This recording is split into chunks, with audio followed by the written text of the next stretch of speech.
Boa tarde, pessoal. Bem-vindos a mais uma tarde aqui conosco no Mac Inside. Obrigada pela presença de vocês.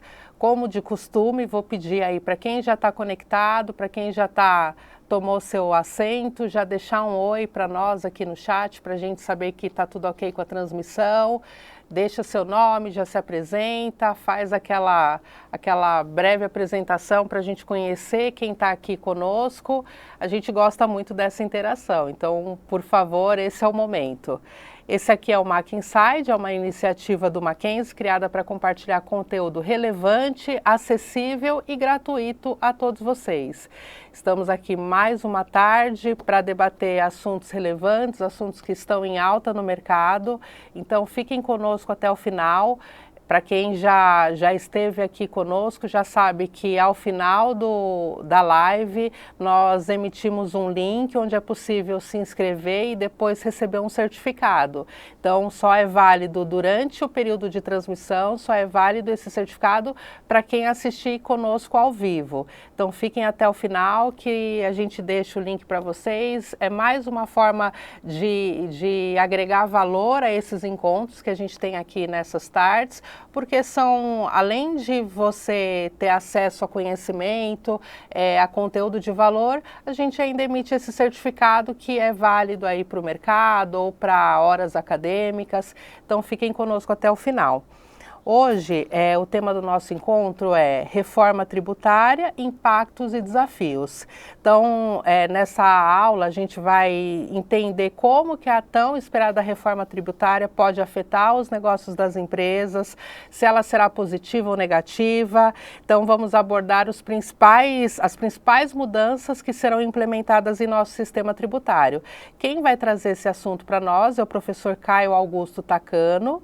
E ele é professor aqui do nosso curso de Direito, da pós-graduação, então está bem interessante. Convido vocês a também, se tiverem alguma dúvida a respeito desse assunto, já vai anotando aí, porque o professor também, no final, vai responder as dúvidas que forem colocadas no nosso chat.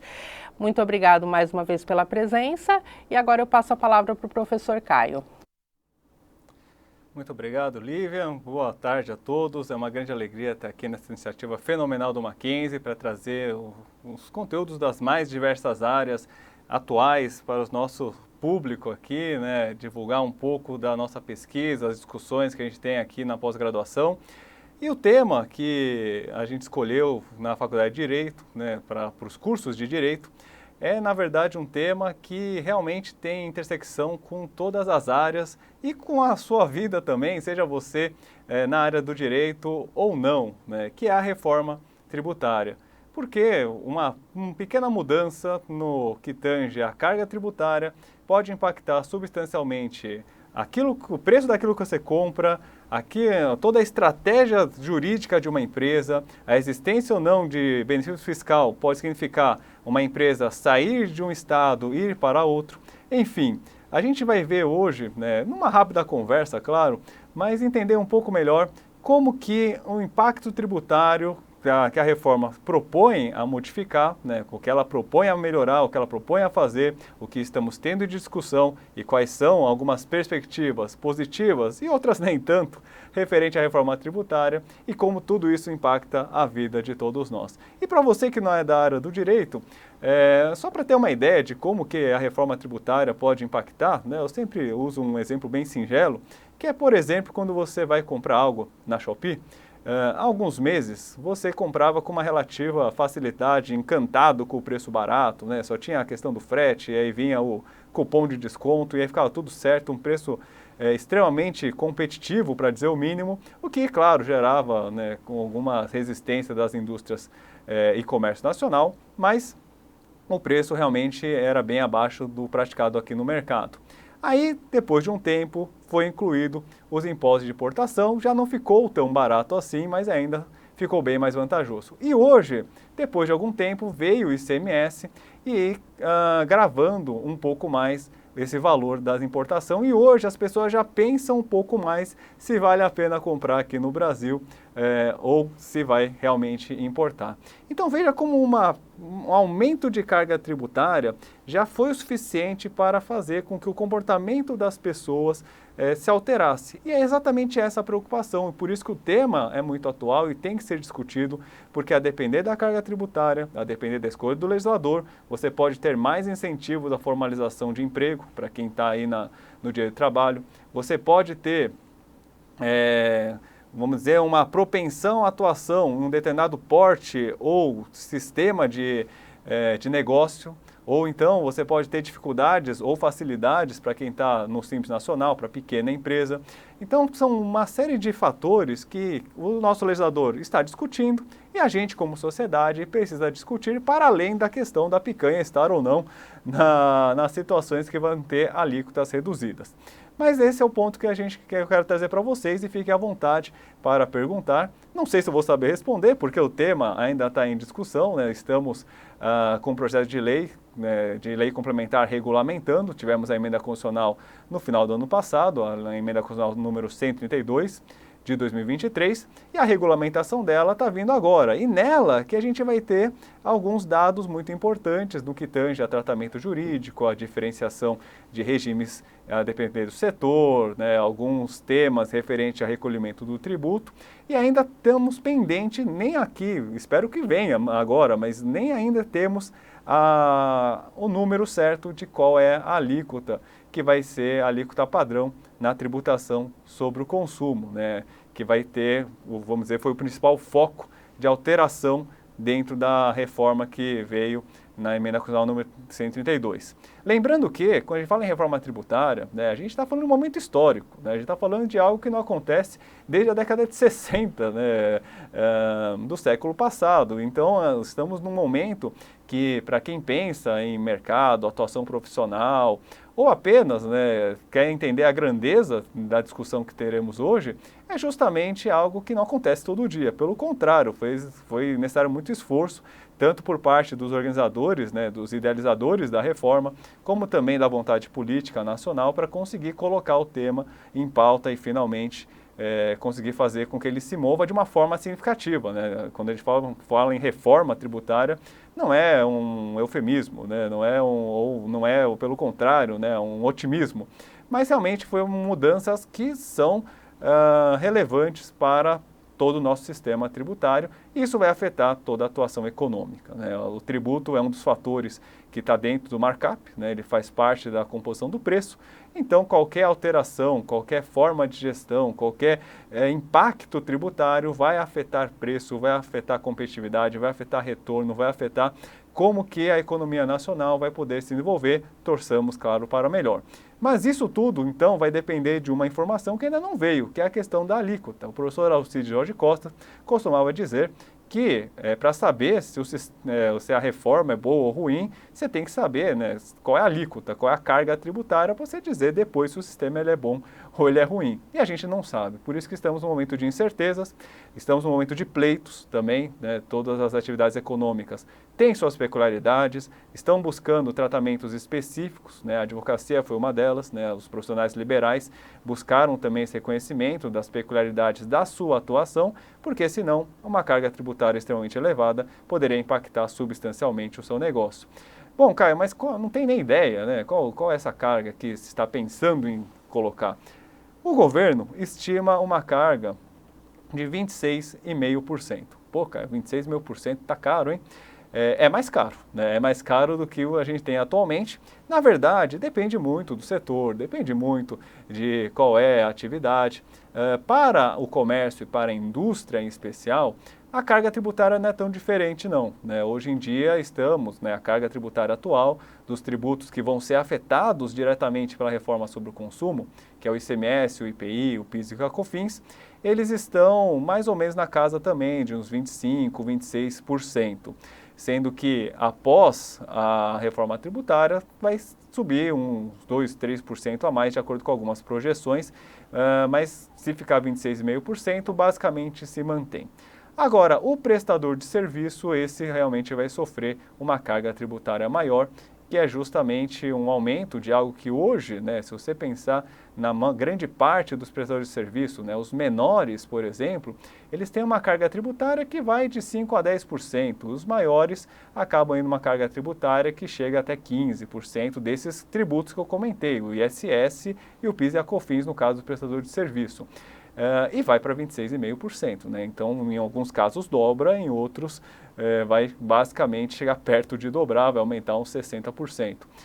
E isso pode causar impactos muito fortes a depender de como vai ser regulamentado. E eu vou falar um pouco mais disso sobre os desafios, porque esse aumento de carga nominal pode ser algo preocupante a depender da sistemática de créditos que existirá da não cumulatividade, que basicamente é um sistema de créditos e débitos que existe hoje na tributação sobre o consumo, não só do Brasil, mas mundo afora, mas que permite trazer uma neutralidade na tributação, permitindo o abatimento, né, na hora da venda daqueles gastos que você teve para que aquela operação possa acontecer. Grosso modo é isso, tem algumas limitações, obviamente, mas a depender de como funcionar essa sistemática, que hoje não é grande coisa, né? Na verdade existe, claro, brincadeiras à parte, né? Porque o crédito que hoje existe é o físico, a gente chama de crédito físico, é um crédito vinculado à operação, vinculado ao toque físico do produto, então um monte de gastos operacionais não são computados hoje em dia nesses tributos.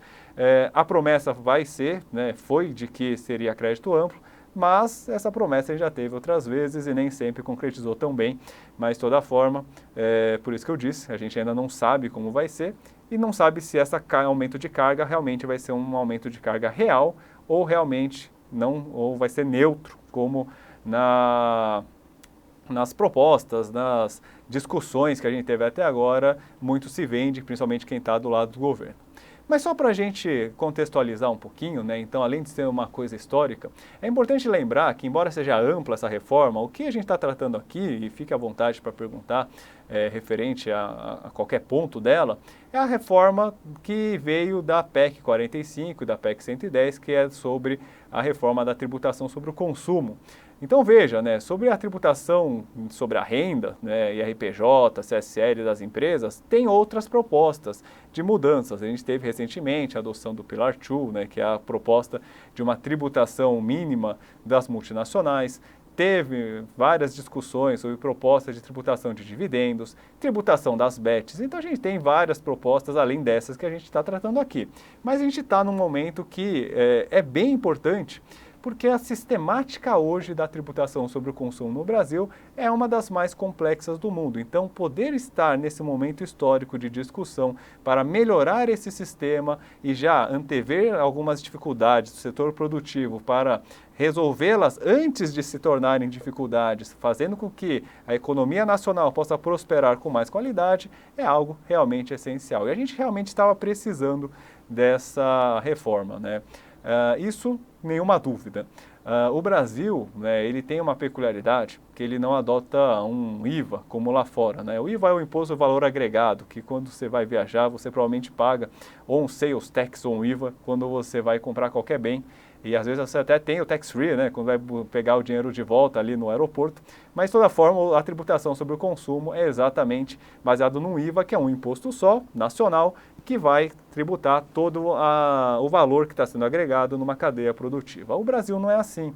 O Brasil pegou essa incidência sobre o consumo e dividiu em produção, o qual incide o IPI, de competência da União, vendas, em geral, né, desde a produção até o consumidor final, que incide o ICMS, e para as prestações de serviço, como regra geral, teremos o ISS municipal, mas temos também serviços tributados pelo Estado, que são os serviços de transporte intermunicipal, interestadual e os de comunicação, e os serviços financeiros, né, grosso modo, tributados pela União. Mas veja a complexidade que isso gera, né? Para um tributo que vai regulamentar as vendas, todo o comércio, todos os atacadistas, todos os varejistas, temos aí uma tributação diferente em todos os estados da federação. E o Brasil, nos últimos anos em especial, conseguiu realmente ter um mercado integrado, como a própria federação assim gostaria. Então, grandes empresas pequenas também, mas as grandes passam mais por isso, elas vão ter uma dificuldade maior para conseguir lidar com o compliance em todos os estados. Você vai ter empresas no Brasil que têm inscrição estadual em todos os estados, que tem que recolher tributos, o ICMS em todas as suas incidências, e aqui quem entende da área tributária, quem está na área fiscal, conhece, a gente está falando de DIFAL, estamos falando de ST, estamos falando da tributação própria, estamos falando de antecipação, enfim, uma série de regulamento específico que depende de legislação estadual, depende de regulamentação estadual dentro de normas infralegais como decreto, depende da lei complementar, depende dos convênios, depende de protocolo, enfim, tem tanta legislação que, para uma empresa conseguir atuar, ela tem um gasto bastante grande em relação a esse tipo de situação. E no serviço a mesma coisa, você está falando de 5.570 municípios no Brasil, dos quais mais ou menos 20% instituem o ISS, que é o Imposto sobre Serviço, e mesmo assim já dá 1.100, né? Cada um com peculiaridades de recolhimento, de prazo, de legislação tributária para ser cumprida. Então, por conta disso, o Brasil, por muito tempo, ele sempre foi, ainda é, mas sempre foi campeão no que tange a custo de conformidade, né? Ou seja, o gasto para você pagar tributo, quanto que você precisa investir em pessoal, em tecnologia, enfim, em todas as coisas normais de uma empresa para conseguir atuar bem e lidar com esses custos. O Brasil sempre foi campeão, tanto em horas gastas como em valor gasto também nesse sentido. E a reforma, ao promover, né, o que ela busca, qual é a proposta dela, né, para além da questão da carga tributária, que a gente não sabe, mas qual é a proposta dela que, nesse ponto, realmente se apresenta um ganho, né, uma vitória aí para o mercado nacional como um todo. É a simplificação e a reunião desses tributos que são estaduais e municipais, né, o ICMS e o ISS, para um único de vocação nacional. Aliás, não único, né? A gente tem ali o IPI, ele vai se transformar de certa forma no imposto seletivo. A tributação, ela também tem o efeito indutor, né? Ela também serve para guiar comportamentos das pessoas, né, dos cidadãos, como agentes econômicos racionais, e por isso uma carga tributária maior em produtos que não são desejados, como acontece hoje com o cigarro, também é uma forma de atuação de política pública. Então, mantendo essa possibilidade, a criação não só da tributação do substituto, né, do ICMS e do ISS, mas para essa função indutora muito fortemente do IPI, para estimular a indústria nacional em alguns pontos, ou para desestimular a produção de alguns produtos que têm externalidades negativas, é que vai existir o imposto seletivo sobre alguns produtos, né? E claro, tem muitas críticas sobre quais produtos deveriam estar, quais não deveriam estar. A questão, por exemplo, dos processados não estarem no imposto seletivo, é algo que está em discussão desde sempre, mas de toda forma a gente vai ter esse imposto seletivo de vocação nacional e teremos dois outros tributos, o imposto sobre bens e serviços, que vai unificar o ICMS e o ISS, e a CBS, a contribuição de bens e serviços, que vai unificar o PIS e a COFINS. Então a gente vai trocar esses 5 tributos por grosso modo 3, tem algumas incidências específicas que o pessoal brinca que vai ter mais do que essas 3 na prática, mas grosso modo teremos, né, a proposta original é que a gente tivesse essa substituição por esses 3 tributos. E só com isso, né, só de ter essa simplificação, você já vai ter uma redução bastante significativa, porque a grande dificuldade, né, o grande desafio das empresas dentro da nossa federação é lidar com a complexidade da própria federação. O sistema brasileiro, né, o tributário, ele não é complexo por opção, ele é complexo porque a nossa federação é complexa, porque era um sistema antigo, então pequenas mudanças pontuais que ocorreram ao longo de mais de 70 anos continuam, né, gerando impactos, né, cada vez mais complexidade. Então, esse momento de fazer essa reforma e simplificar é algo que realmente é algo positivo.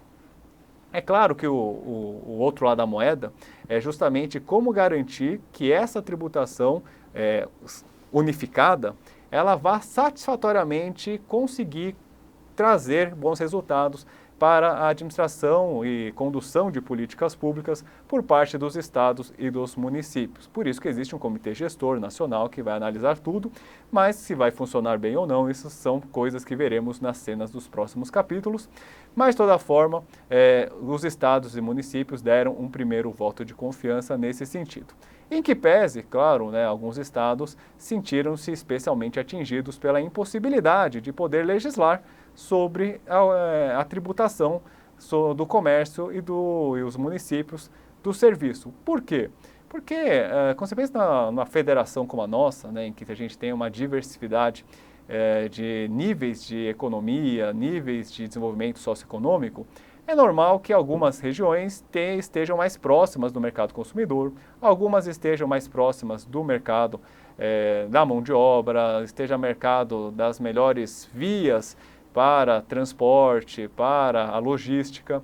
E em alguns estados ou municípios, eles precisam utilizar a tributação como forma de atrair incentivos fiscais. Então, um dos problemas que a gente sempre teve aqui no Brasil, e que tem no mundo inteiro, não é uma peculiaridade nossa, é justamente a guerra fiscal e por conta dessa necessidade que alguns estados e municípios criarem benefícios fiscais para conseguir, assim, atrair empresas, atrair pessoas para o seu território e aí aquecer a economia local a partir dessas empresas que vão sendo atraídas. E esses benefícios tendem a acabar. A Zona Franca não, a Zona Franca, depois de um intenso debate legislativo, vai ser mantido. E, de fato, a Zona Franca tem uma peculiaridade, várias peculiaridades, mas ela tem uma necessidade estratégica de ser ocupada, de ser desenvolvida. A Zona Franca de Manaus, desde a sua instituição para como é hoje, teve um desenvolvimento muito grande e, realmente, se tirar o benefício de lá, provavelmente as empresas gigantescas multinacionais que estão lá sediadas hoje, por conta dos benefícios que estão lá, acabam saindo. Mas isso, embora seja positivo em termos de desenvolvimento regional, gera mais complexidade também, Então, mais um regime jurídico aí para conta, diminuindo um pouquinho a simplicidade. O que mais a gente está propondo na reforma tributária é justamente essa unificação de tributos e agora, passando para a parte dos créditos, um crédito amplo. Então, um grande desafio que existe hoje é que nem todo o custo da empresa, nem toda a despesa da empresa dá crédito. Então, são só as despesas associadas àquele, vamos dizer, ao próprio produto, à própria criação do produto ou do processo produtivo. No ICMS, literalmente é encostar no produto. Se for usado na máquina, mas não encostar no produto, dificilmente o fisco vai reconhecer o direito a crédito daquela situação. No PIS e COFINS, temos um conceito bastante trabalhado, afinal foram 15 anos de contencioso para saber o que é insumo para fins de PIS e COFINS, e hoje tem o critério da relevância e também da essencialidade, o que gera uma possibilidade um pouco melhor de creditamento. Mas ainda assim, muito aquém daquilo que se propõe, o que se propôs lá atrás de crédito amplo. A reforma, ela tende a compensar essa alíquota que vai ser maior, estima-se 26,5%, mas tem algumas estimativas menos otimistas que chegam a mais de 30%. Mas compensar essa alíquota com esse crédito. E isso não é uma discussão boba, porque, veja, o que importa para o empresário, na hora que ele for formar seu preço, é saber a carga final de tributos daquele produto. Ele vai colocar lá a margem de lucro dele, vai colocar ali a margem de contribuição para dar conta dos outros custos que ele tem, vai colocar os custos variáveis, despesas variáveis no preço e vai colocar o custo tributário. Então, a depender de quanto ele vai ter de tributo recuperável, mais ou menos ele vai precisar colocar no preço dele ou diminuir do lucro dele para conseguir dar conta dessa reforma. Então, essa discussão de, eu quero um crédito amplo, o empresário não quer pagar tributo, não é exatamente isso. Claro que ninguém quer pagar tributo se puder, mas a ideia da discussão do crédito amplo é justamente definir qual é a carga efetiva dentro do Brasil.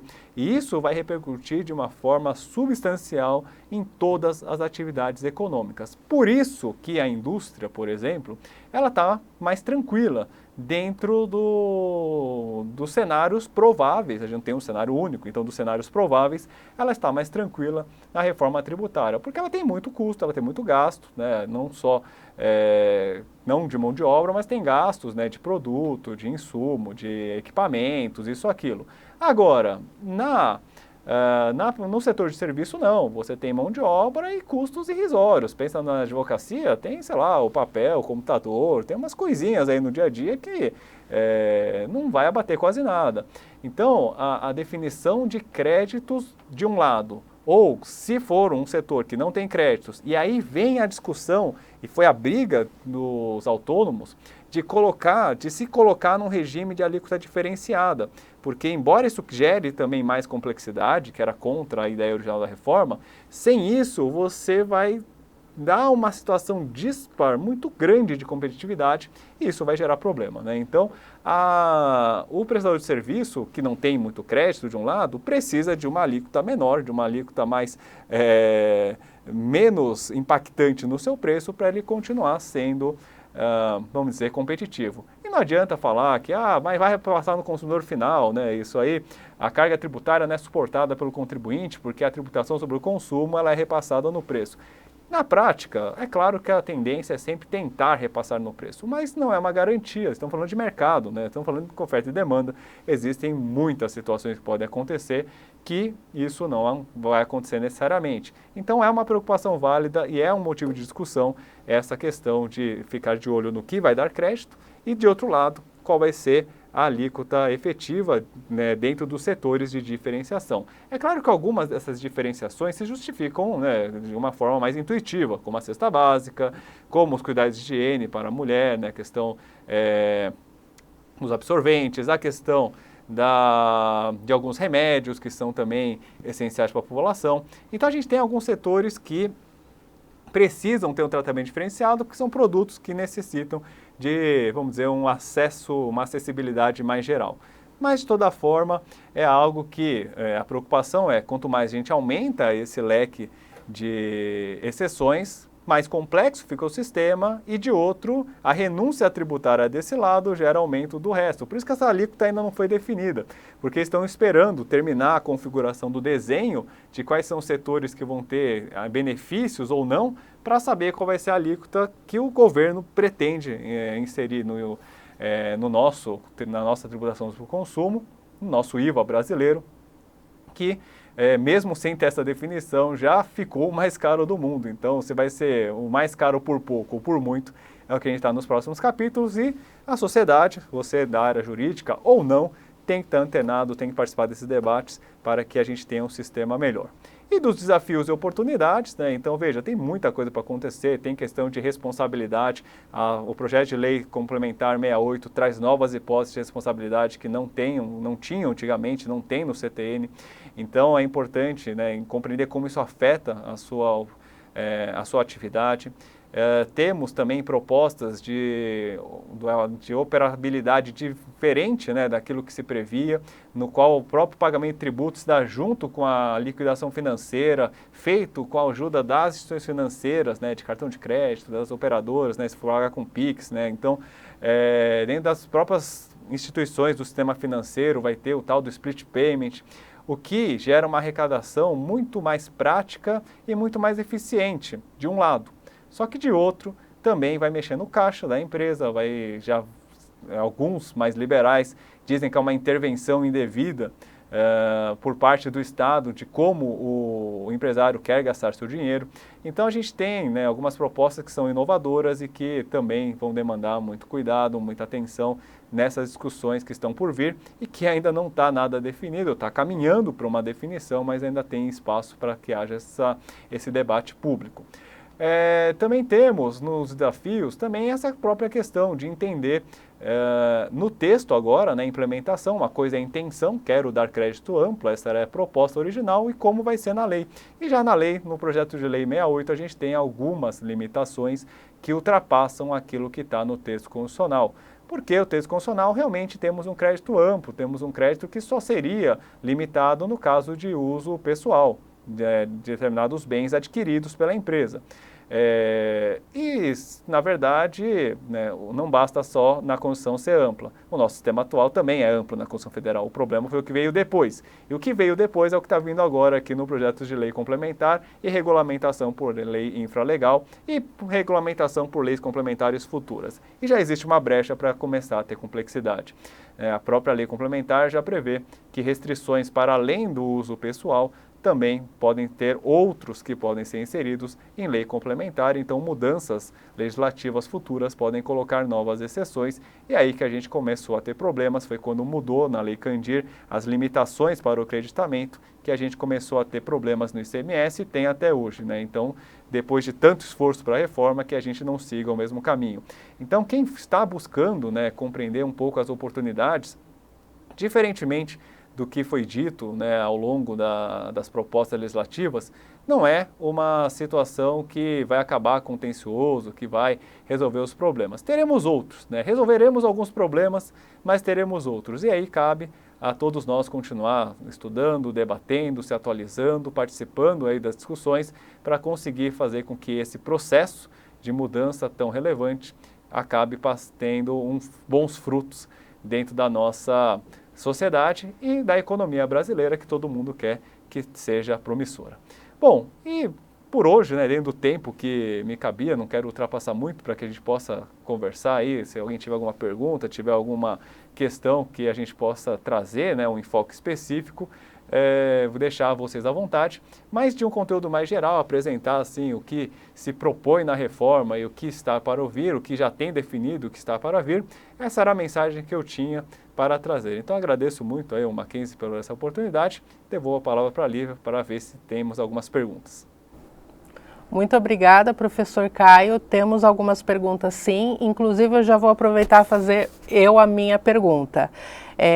Tem uma pesquisa recente do Monitor Global de Empreendedorismo que indica que 8 milhões de jovens entre 18 e 24 anos estão liderando negócios próprios.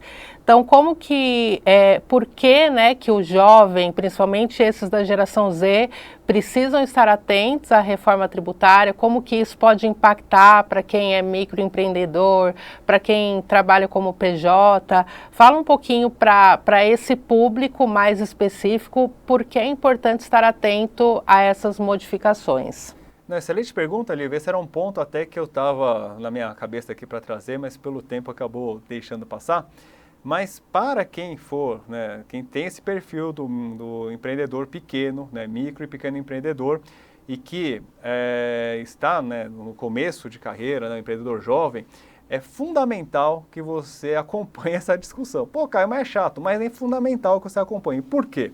Primeiro, a gente tem um regime no tributário chamado Simples Nacional, que o pessoal conhece, né, vê o adesivinho ali nas lojas e tal. E o que é esse Simples Nacional? É um regime de tributação mais benéfico, né? Então, enquanto a carga tributária das grandes empresas, grosso modo aqui no Brasil hoje, está lá em torno de 35%, 36%, no Simples Nacional, se você ganhar até 180 mil por ano, você tributa no comércio algo em torno de 4,5%. Você tributar até, até R$1 milhão, você já tributa, 13%. Então, é uma carga muito menor de tributos dentro desse regime. E esse regime, em especial, ele vai passar por um momento de transformação muito grande na reforma tributária. Por quê? Por causa dessa história de crédito que eu falei. As empresas que vão comprar do Simples, elas não vão receber crédito. Por quê? Hoje em dia recebe, mas o legislador pensou o seguinte: pô, mas se o cara do Simples ali, ele recolhe menos de tributo do que o outro cara que é grande, por causa desse regime especial, eu não vou dar um duplo benefício para esse cara, para ele, além de pagar menos, gerar um crédito presumido igual o do seu rival. E assim, o cara do Simples, hoje, né, que hoje tem crédito, não tem essa preocupação. Mas a partir do momento em que ele deixa de ter crédito, de dar créditos para o seu adquirente, é provável que dois caminhos. Ou o adquirente deixe de comprar de você, porque pelo seu preço ele prefere o outro cara que não está no Simples, que já é uma empresa maior e que vai dar crédito integral para ele. Ou então, você precisa adaptar-se e adotar o regime que eles chamam de normal de tributação. Então, embora você esteja no regime simplificado, você, no que tange a tributação sobre o consumo, vai ter que recolher igual gente grande, vai aumentar bastante sua carga tributária, isso vai repercutir seu preço. Mas sem isso, você não consegue equiparar a questão dos créditos das grandes empresas. Então, esse é um ponto que é sensível e que o microempresário tem que ficar de olho, porque se você achar que vai continuar igual hoje e não precificar e não pensar como que a reforma vai afetar o seu produto, a sua forma de apuração de tributos, a sua forma de precificação, você certamente vai acabar caindo em uma armadilha, né? Então, para evitar isso, é importante conhecer essa legislação e lembrando que esse sistema simplificado não é vamos dizer, uma benesse pela benesse, é algo necessário, porque a empresa grande, né? Então pensa em empresa grande, além dela dar crédito integral, ela tem melhor logística, ela tem sinergia com o fornecedor, ela tem mais barganha econômica, que o pequeno não tem. Então se o pequeno não tem a vantagem tributária, ele não vai conseguir competir com as outras vantagens comerciais e empresariais que ele naturalmente não tem ou tem menos que uma multinacional ou uma empresa de maior porte. Então é por isso que você que quer empreender, tem que ter extremo cuidado, porque o custo tributário pode ser a diferença de você ter realmente resultados positivos e um retorno promissor na sua atividade econômica, ou ter uma receita alta, mas pouco lucro, porque está tudo sendo comido pelo custo tributário e, consequentemente, o negócio não prosperar a longo prazo. Muito obrigada, professor. Temos agora aqui a pergunta do Wagner Bacelar. Quais são os principais desafios e objetivos que a reforma tributária atual deve abordar para criar um sistema fiscal mais justo e eficiente no Brasil, considerando a diversidade de impostos, as desigualdades regionais, a carga tributária sobre o consumo, os incentivos fiscais e a complexidade administrativa?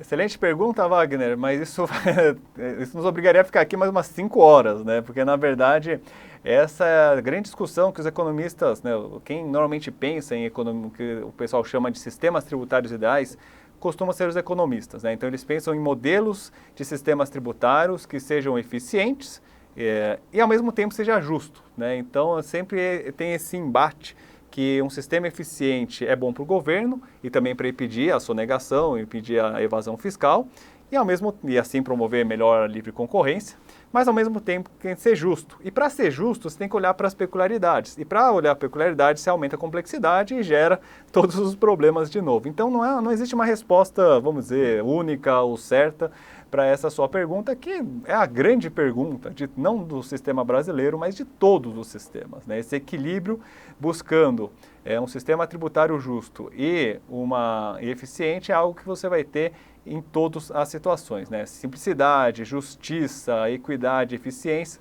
são valores que são buscados por absolutamente todos ao mudar o sistema tributário. Mas o que eu posso dizer para você, Wagner, é o seguinte, que você, como o legislador brasileiro, né, ele tem que ter em vista tudo isso, né? Então, que ele não pode dar prioridade para um desses objetivos em detrimento dos demais, né? Ele precisa buscar um tratamento que seja justo e aí trazendo diferenciações nas situações relevantes, como as desigualdades regionais, que podem afetar a Federação Brasileira, na questão da diferenciação, por exemplo, que eu falei dos remédios, que gera uma questão de política de saúde, né? Se você não der um tratamento de acessibilidade para a população mais carente, que traga simplicidade para que a população mais carente possa compreender o que se espera, né? Inclusive o jovem empreendedor, para aproveitar a pergunta da Lívia, né? O jovem empreendedor também saber o que espera dele, ou qualquer empresário saber o que espera dele, ter segurança jurídica é fundamental. Veja, eu sou tributarista, eu vivo do pessoal tendo dúvidas, mas para um sistema tributário é importante que as pessoas tenham condição de ler, compreender o que se espera, pode não concordar, pode querer discutir e tal, mas tem que entender também o que se espera. E além de tudo isso, né, além de justiça, além de eficiência, além de simplicidade, uma coisa que você comentou, mas acho que é importante lembrar, é que nenhuma reforma tributária vai ser boa de forma suficiente se não for acompanhada da reforma administrativa que trata do outro lado da moeda, que é o gasto público, né? Então, a reforma tributária, ela mexe com o que entra. Ela vai mexer com os critérios para trazer melhor eficiência e justiça para a arrecadação do governo. Mas não adianta você melhorar essa parte se você não melhorar os gastos, né, a parte da despesa pública, porque se isso não for resolvido, cada vez mais vai ser necessário aumentar a carga tributária, o que vai impactar o custo do empresário brasileiro, o que vai impactar o custo do produto brasileiro lá fora, enfim, né, gera toda uma espiral negativa em termos econômicos que precisa ser revisto. Então, uma coisa que a gente tem que se atentar, aproveitando o gancho da sua pergunta, já que estamos buscando um cenário ideal, é não apenas uma boa reforma tributária, mas cobrar, a partir do momento que vai ter essa reforma tributária, pressionar que os nossos políticos, eles também tenham a mesma vontade, a mesma propensão de colocar na mesa, colocar na pauta também a tão esperada reforma administrativa. Perfeito, professor. Temos aqui uma última pergunta do Vinícius, bem interessante também. Ele pergunta de que maneira a reforma tributária pode afetar o poder de compra e o consumo da população. Então, aqui é na prática mesmo como que quem está lá na ponta pode ser afetado por essa reforma. Perfeito. Vinícius, excelente pergunta, né? Então, a grande preocupação da sistemática da tributação sobre o consumo é a seguinte, né? Então, de um lado, quando os empresários eles questionam o aumento de carga tributária, normalmente a resposta é que não, mas o tributo é neutro, você repassa no preço. Só que o preço vai ser pago por alguém, e é exatamente aí o ponto da sua pergunta. Isso vai impactar o costume, né, ou a acessibilidade de produtos para a população? A resposta é com certeza, né? Então, a tributação, ela tem o que a gente chama, né, do efeito indutor, porque ela vai afetar invariavelmente o comportamento dos agentes. Se um produto é muito caro, você busca uma alternativa, né? Então, vamos pensar na pandemia. Tinha um momento ali que o leite estava muito caro e as pessoas começaram a procurar o soro de leite. Teve um momento que a carne estava muito cara, o pessoal foi atrás do frango. Daí o frango ficou caro, o pessoal foi atrás do ovo. O ovo ficou caro, o pessoal foi atrás do osso. Então, veja que, a depender da carga tributária, né, que vai impactar o preço, isso pode gerar um efeito semelhante, de tornar produtos que deveriam ser acessíveis a todos mais caro e outros que, vamos dizer, são mais opcionais, né, também, ou ficar mais caro ainda, ou pode ficar mais barato, isso gera algum tipo de distorção. Então, essa definição da carga tributária não é só, vamos dizer, um favor ao empresário, né? Na verdade, definir a carga tributária é definir quanto que vai ser repassado, ou tentar ser repassado para a população, num país como o Brasil, em que a gente tem diferentes, vamos dizer, condições regionais, né? A gente tem diferentes custos de vida, a gente tem diferentes costumes, diferentes níveis econômicos e desenvolvimento social, né, regionais que a gente tem por aí. Então, o Brasil, mesmo com essas diferenças, é predominantemente um país que tem muita dificuldade, né, no dia a dia aí da população, né? Quando a gente pensa na pirâmide de rendimentos, a grande maioria da população ganha muito pouco, né? Então, qualquer aumento de carga tributária que vá repercutir no preço, principalmente serviços, né? Imagina o serviço que tinha uma tributação de 10 e hoje vai para 27, sabe? É algo que vai impactar no consumo das pessoas, fazendo o acesso delas ser muito mais restritivo. Claro, quem ganha bem vai pagar um pouco mais caro e vai achar por isso, mas vai ter acesso. Agora, quem tem que fazer a escolha entre o arroz e o feijão, muitas vezes vai ter uma dificuldade muito grande, e por isso que é uma responsabilidade, né, do debate público pensar justamente nessas situações. A solução que o governo tem advogado, que vem da proposta original, era a tal da ideia do cashback, que eles chamaram, que é mais ou menos assim: as famílias que são reconhecidamente como pobres perante o governo, eles vão ter a restituição integral ou parcial do valor desses tributos novos, né, o IBS e da CBS, que eles pagarem no consumo dos produtos dele, como se fosse o tax-free que a gente tem quando viaja lá fora. Então o cara comprou, sei lá, o arroz, pagou R$10, R$3 de tributos, ele vai poder fazer jus a recuperar esses R$3 se o arroz for contemplado com a restituição completa. E qual é o problema disso? É saber o próprio critério, para saber quem realmente vai ser considerado como pobre para fins desse programa, né? Então, o pessoal de baixa renda hoje será quem recebe um salário até meio salário mínimo per capita, né? É o que está na proposta, o que é um valor muito baixo, se você pensar na realidade brasileira. o que faz com que esse benefício, né, essa solução seja bem pontual mesmo, só para situações, vamos dizer, mais dramáticas. E ao mesmo tempo, também o que preocupa por conta da experiência com a tributação brasileira é a falta de atualização, né? Quem paga imposto de renda, né, uma reclamação constante é que a tabela progressiva não era atualizada há anos, foi atualizada agora por uma promessa do governo atual, né, e só fez o mínimo para atualizar aquilo que ele prometeu, né? Então a tabela progressiva realmente não é atualizada com muita frequência, né? Ficou muitos anos, desde 2017 ficou sem mexer e agora conseguiram mexer finalmente. Então imagina que essa faixa também daquilo que é considerado como, né, necessitado para fins do programa de cashback, da tributação do consumo, se vai ter os mesmos desafios, se realmente vai conseguir ter uma atualização para abranger, para acompanhar a evolução social e abranger realmente quem necessita, né? Se vai ser algo fácil de modificar no legislativo, se vai ser algo difícil.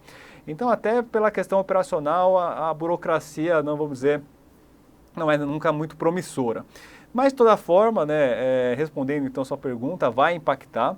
A gente tem uma solução que impacta menos, né, por conta desse cashback, mas fundamentalmente o que vai definir se vai impactar ou não vai ser aquela questão que eu falei inicialmente, que é a alíquota aplicável, né, o que vai depender do regime também de cada setor econômico, e também a questão do crédito, que vai ajudar a definir a carga tributária efetiva. Enfim, é uma resposta complexa e é o que o pessoal tem quebrado a cabeça, os economistas que participam efetivamente da reforma tributária têm quebrado a cabeça para agradar, de um lado, o anseio do governo em ter a sua carga tributária respeitada, né? Ele já conta com valor para receber, para poder usar suas políticas públicas, e de outro lado, a coletividade, né? A população em geral, que também não aguenta mais, né? A gente tem uma das cargas tributárias mais elevadas do mundo, não é a mais elevada, você vai falar, a Noruega é maior, claro, mas o serviço público lá é diferente, mas dentre os países da América Latina é a mais elevada e não é por pouco, né? A gente está muito acima da média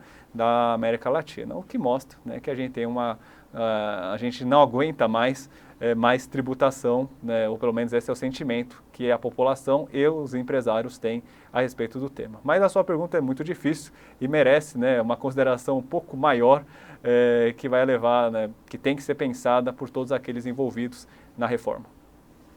Professor, temos aqui uma última pergunta, que na verdade são duas. Então, quem deixou aqui no chat foi o Eduardo Pires.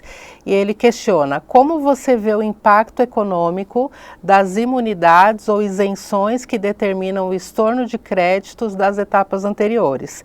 Entende poder haver uma fuga, como diz, para o contribuinte do Simples que não se sujeite ao regime regular? E tem uma continuação aqui, já vai pensando, professor. Além disso, vê uma continuidade no acúmulo de créditos para os exportadores? A recuperação dos saldos acumulados piora ou melhora na sua visão com a nova dinâmica de ressarcimento? Legal, Eduardo. Então, primeiro, eu vejo que você já atua na área, conhece aqui alguns problemas bem práticos aí do sistema tributário. A questão das imunidades, só para quem, né, não é da área tributária e está nos acompanhando, é o seguinte, né, a gente tem algumas situações que a própria Constituição Federal ela retira do alcance da tributação dos entes federativos. E uma delas, que é o foco aqui, pelo que eu entendi da pergunta do Eduardo, é a imunidade para exportação, né? Ou seja, o próprio Constituinte, ele pega algumas situações, alguns tributos que incidiriam sobre a operação de exportação e diz, não vai incidir, não quero que nenhum ente tributário, nenhum ente tributante grave essa operação de exportação. Por quê? Para o nosso produto sair mais barato, né? Para o produto brasileiro sair sem tributação, porque ele já vai sofrer tributação quando chegar lá no outro país. É igual como eu comentei ali o exemplo da Shopee, por exemplo. Quando você compra um produto, porque tem incidência de ICMS, imposto de importação e outros tributos federais lá na sua fatura quando você compra um produto de fora. Porque é uma praxe internacional o que a gente chama de adoção do princípio do destino. Você desonera a exportação porque sabe que o país de destino, justamente para que o produto não chegue de forma prejudicial à sua economia, também vai sofrer tributação quando chegar no território do destinatário. Então, existe essa imunidade nas exportações dentro da nossa sistemática do comércio aqui nacional, olhando para as exportações do Brasil para o exterior. Bom, e aí qual é a questão dos créditos que foi mencionada também na pergunta do Eduardo? É o seguinte, né, quando você fala em exportação, além de não ter a incidência, né, então quando você faz uma venda hoje direcionada para a exportação, não necessariamente só a exportação em si, mas toda a cadeia direcionada à exportação, você tem a não incidência do tributo. Só que isso, entendeu, legislador, que era insuficiente para dar um real benefício para o exportador, né? A ideia do Constituinte é realmente beneficiar o exportador para que o produto brasileiro possa ser competitivo lá fora e, com isso, movimentar a balança nacional, né? Trazer mais receitas para o Brasil. Então, ele criou uma sistemática de créditos ou de ressarcimento de créditos que ocorreram na cadeia produtiva e que, como não tem incidência de tributo, o cara não tem o que abater, né? Imagina você com voucher de desconto e não ter que comprar nada, né? Você tem um desconto, não tem o que abater. Então é mais ou menos vamos dizer, o problema que a exportação tem. Ele vai ter desoneração nas suas vendas, às vezes ele vai ter crédito de imposto, só que ele vai olhar e falar, pô, mas aí eu faço o que com isso, já que eu não consigo colocar, né, na minha apuração. E aí que criaram um sistema de recuperação, né? A gente tem hoje em dia um sistema de recuperação desse crédito acumulado que tem uma série de defeitos, né? Então, para transferência é possível, mas tem uma burocracia. Para aproveitar na escrituração é a forma mais fácil, mas nem sempre é possível por conta dessa questão de você não ter muito débito, né? Não necessariamente ter débitos para quem é só exportador. E a recuperação em dinheiro é algo que existe no papel, mas na prática a gente não vê muito, né? Então, a reforma tributária, ela propõe rever essa sistemática que existe hoje, que é necessária, porém é defeituosa em termos de operação, e para justamente dar formas mais ágeis e mais fáceis de ter essa recuperabilidade desses créditos que não têm aproveitamento e que vão onerando indiretamente o produto exportado brasileiro. Então eu vejo com bons olhos, né? É claro que a gente ainda não tem uma proposta redondinha, com um funcionamento já fechado, né, de como vai ser essa sistemática, mas esse é um debate, né, que a gente tem na Câmara muito fortemente atualmente e que é essencial, porque sem isso a gente continua numa situação que o produto brasileiro, só pela carga tributária, já perde boa parte da sua competitividade, né? Então a gente sabe que tem 1000 fatores, né, para um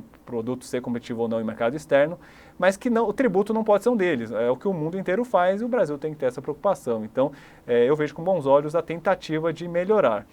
Eu ainda não vi, né, nenhuma medida concreta assim que, nossa, né, me convenceu, né, que vai funcionar melhor que o atual. Mas as propostas existem, né? E agora eu acho que é uma questão de implementação e de ver realmente se vai ser cumprido o que está aí na proposta de lei complementar. Maravilha, vamos caminhando agora para o final. Aqui nós buscamos conectar a comunidade acadêmica e o público em geral a um conteúdo de alto impacto. Então, nosso objetivo é exatamente esse, promover debates, promover diálogos em torno de assuntos que são relevantes, assuntos atuais e trazer e levar até vocês o que há de melhor aqui dentro da Universidade Presbiteriana Mackenzie. Eu agradeço a todos que participaram, lembrando que o link já foi colocado aqui no chat, então não deixem de registrar a sua participação e quero aproveitar e deixar aqui o convite para o nosso próximo encontro, que será na quinta-feira, nesse mesmo horário, às 14 horas, então separa aí, deixa para almoçar um pouquinho mais tarde, para participar aqui conosco. O tema do nosso próximo encontro será a sustentabilidade nas organizações, responsabilidade de todas as áreas, com a professora Nathalie Reis. Muito obrigada e boa tarde.